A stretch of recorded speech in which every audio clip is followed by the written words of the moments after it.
Šįsyk su mumis Nijolė Oželytė. Labadiena, Nijolė. Sveiki. Ką galėtumėte pasakyti tokiai introdukcijai? Ar turite kokį įsivaizdavimą? Pirmiausia, aš norėčiau pasakyti, kad neturėtume mes viešai kalbantis ir turintis Dievo dovaną analizuoti įvykius, žvelgti plačiau, neturėtume apsimesti, jog nesuvokiame, jog visa šita istorija tapo paskutiniu lašu perpildžiusių kantrybės taurę žmonių. Jog šita istorija tapo simboliu, kad žmonės sprendžia nekonkrečios baudžiamosios bylos klausimus. Ši istorija yra simbolis, gražus simbolis. Simbolis pradedant tėvo vardu Drąsius, kuris tyčiojasi savo Drąsius, kuris gali apginti savo dukrą ir drąsia Lietuva pasivadinusi valstybė, kuri negina savo vaikų. Ir tas tėvas su mergaitė ant rankų galbūt tas daugiausiai ir graudina ir jaudina mūsų žmonės, kurie yra be jokios abejonės nuoširdūs, neveidmainiai. Jie irgi norėtų, kad juos kažkas tai gintų iki mirties, kad juos kažkas užstotų. Bet štai jau 20 metų praktiškai jie yra prievartaujami ekonomiškai, jų orumas yra žeminamas.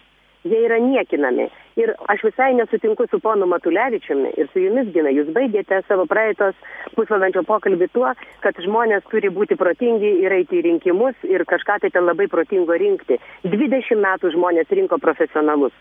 Kiekvieną kartą per rinkimus skambėdavo šūkis žmonės rinkite profesionalus. Ir rinkdavo tokius.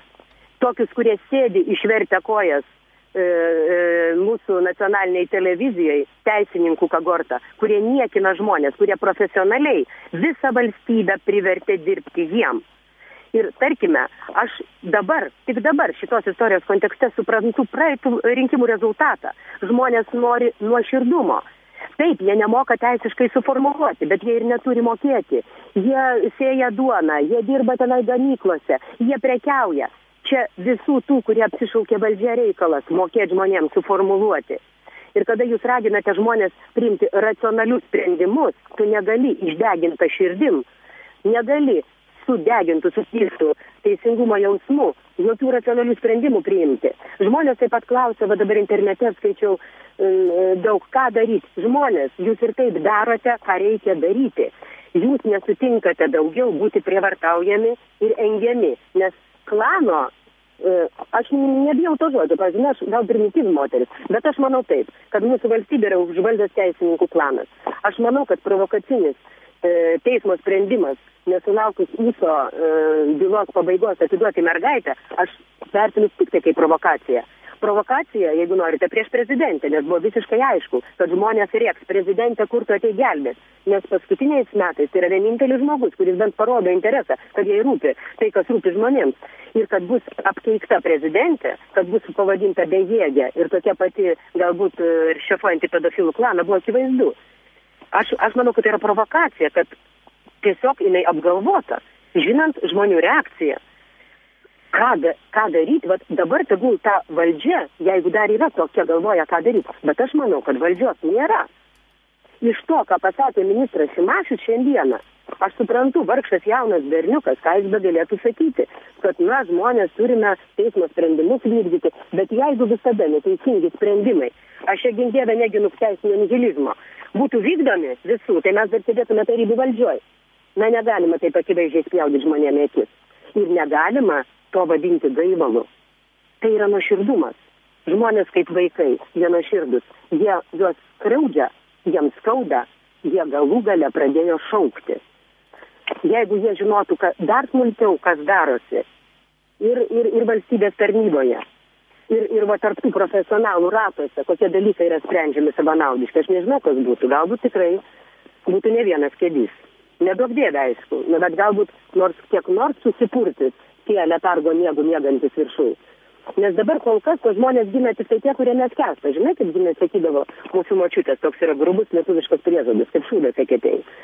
Jie kompromituoja, aišku, tos žmonės susirinkusius prie kėdžių namų. Bet aš manau, kad nesukompromituosiu iki galo. Atsiprašau už tokį karštą prakalbą, bet tiesą sakant, tą teismo sprendimą perskaičiusi, ašara iškrito ir man iš akies, nes taip akivaizdžiai tyčiotis gali tik tai tas, kuris žino, kad tikrai nebaudžiamas. Kokiegi tada pavardėjau tų pedofilų? galbūt tikrai mums negalima jos išgirsti, gal mus ištiks toks stresas, kad tiesiog valstybė suspils į gabalus. Gal ten tikrai paslėpta paslaptis, kad geriau verčiau užmiršti, na visokie klausimai kyla. Gerai, beje, žodį gaivalas vartojau tikrai neutralia forma, nebandydamas. Bet nereikėtų. Žmonės neturi formos. Jūs matote, mes kenčiame 20 metų dėl to, kad neatrandame. Normalūs žmonės neatranda formos, kaip parodyti savo nepasitenkinimą. Ir kentėta buvo labai ilgai. Ir žmonės kaltinami tuo, kad jie yra nepilietiški. Bet atrasti formą yra be galo sunku, kad jinai neįsilietų į tokią beprasybę, kokia liejasi Graikijoje. Labai sunku. Todėl reikėtų atsargiau kalbėti apie žmonės. Mes visi baigę tos aukštosius mokslus, mes gražiai čiulbam, bet mes ir kitus trupinius lesam. Reikia gerbti žmonės. Reikia juos gerbti, nes šita valstybė yra jiems, o ne jie valstybei. Tai labai dažnai užmirštama. Kaip galvojate, ar tie dalykai, jie turi perspektyvą, tas tokia priešstata? Na, vis tiek atrodytų, kad dabar žmonės tengiasi daryti tai, ką jiems įsako jų širdis, bet negalvoja apie tai, kas bus rytoj. Na, ar galima būtų? Aš manau, kad žmonės kaip tik galvoja, kas bus rytoj. Iš mūsų politikos seniai ir gėdingai dingo ir sąžinė, ir širdis. Ir atrodo, kad tokiam formaliam reikale, kaip politika, jų net neturi būti. Aš suprantu, kad tarp pareigūnų jų būti neturi. Bet įsivaizduokite, kiek yra neformalumo stumdant žmonės toj pačioj politikoje, susidorojant su jais. Visa tai yra matoma, bet visa tai, sunkiai įrodoma. Todėl, man atrodo, žmogus yra ne robotas, jis turi širdį. Ir kokiai formalioje aplinkoje tu bedirbtum, kokia bebūtų politika taisyklių kūrimo laukas, bet jame turi būti vietos ir sąžiniai, ir širdžiai. Jeigu jų nėra, žmonės tada puikiai supranta, kad vyksta šaltakraujiška veikla, savanaudiška šaltakraujiška veikla. Žmonės gyvi ir jeigu tu nesikreipi į visą žmogų, į visą jo visumą, jisai supranta, kad tu gudrauji. Ir aš nematau čia jokios priešpriešos. Čia tiesiog negalima daugiau sėdėti namuose. Negalima, aš pati, tarkim, sprendžiau, važiuoti ar ne. Bet aš bijojau vieno, kad vėl pasirodys komentarai, na, va, Oželytė vėl jinai ten sėdi savo namuose. Aš tik dėl to, tai yra vienintelis argumentas, kodėl aš ne tenai. Ir ne dėl kėdžių mergaitės, labiausiai jos gaila, nes aš neįsivaizduoju, galbūt turi ponia Venckienė tiek išminties, kad aišku, ta mergaitė nežino, kas darosi aplinkui. Duok Dieve. Duok Dieve, nes kalbant apie tą pačią bylą, tie žmonės, kurie turi vaikų, aš nepatingėjau pažiūrėti visą tą video medžiagą be komentarų. Na, atsiprašau, aš 3 dukras užauginau. 4 metų vaikas, kuris kalba šitaip, nieko jis atsiminti. Aš nesprendiu teisėjus, čia yra mano privati nuomonė. Šitaip kalbėti jisai tikrai negali, o kai kur netgi pataisyti tėvą, kada tėvas neteisingai bando kažką tai jau suformuluoti. Bet čia mano asmeninė nuomonė, čia nieko bendro su baudžiamąja byla neturi. Bet mane sulaikė tik tai, kad aš galiu pakenkti tiem žmonėm nuo širdien, kurie ten stovi. Tyčiotis iš jų, kad jie su treningais arba jų veidai netokie nuskusti ir šviesus, kaip sėdinčių valdžioje. Na kągi, skirtingas gyvenimas, skirtingas gerbuvis. Nežinau, man yra šventė. Man tai yra šventė panaši, tragiška šventė kaip sausio 13, kad mano žmonės, kurių dalimi aš esu, neleidžia daugiau spjaudyti jiem į akis. Ką daryti su tuo, turi galvoti valdžia. Jie apsiskelbė, kad jie už mus protingesni, jie žino, jie sukurs sėkmės visuomenę, bet tegul dabar ir galvoja, ką daryti. Bet jeigu bus prie žmonės pakelta ranka, jeigu jų teisingumo jausmas bus paniekintas, aš esu tikra, kad atsiras tokių, kurie gali ir mirti dabar jau dėl teisybės. Na kągi, tada žinosim, kur gyvenam. Šiaip tai mūsų valstybės namas yra pastatytas kreivai. Ant teisingo kovo 11 pamato statomas kreivos sienos. Nuo pat prezidento rinkimų, kada buvo nepaklusta prezidento rinkimų įstatymai, vardan to, kad komunistas nebūtų išrinktas. Ir ponas Valdas Adamkus tapo išrinktas, na tikrai negyvenęs Lietuvoje 3 metus. Kada pas mus Lietuvoje yra garbinami vienuoliai, kurie praktiškai seksualiai išnaudoja žmonės, pas mus yra jie šventieji. Kur da pažvelgsi? Visur tvyro puliniai, kad vien tik tai kepštelėjus tokias marvė išsiverš. Tai kiek galima kentėti? Aš sutinku su ponu Matulevičium.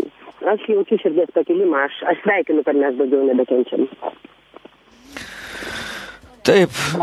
Galima iš manęs, aišku, saipytis. Aš tokia, karstas tas žmogus. Aš į bažnyčią gal ir nevaikštau, bet tas pasakymas, arba tu būk karstas, arba tu būk šaltas, tik tai tu nebūk joks. Man kol kas yra būdingas ir aš labai dėkoju likimui, kad nesugebu atvesti iki šiol. Dėkui Jums. Tai buvo Nijolė Oželytė. Aš nemanau, kad čia būtina pridėti kokį nors priedėlį prie šito vardo ir šitos pavardės. Ačiū Nijolė.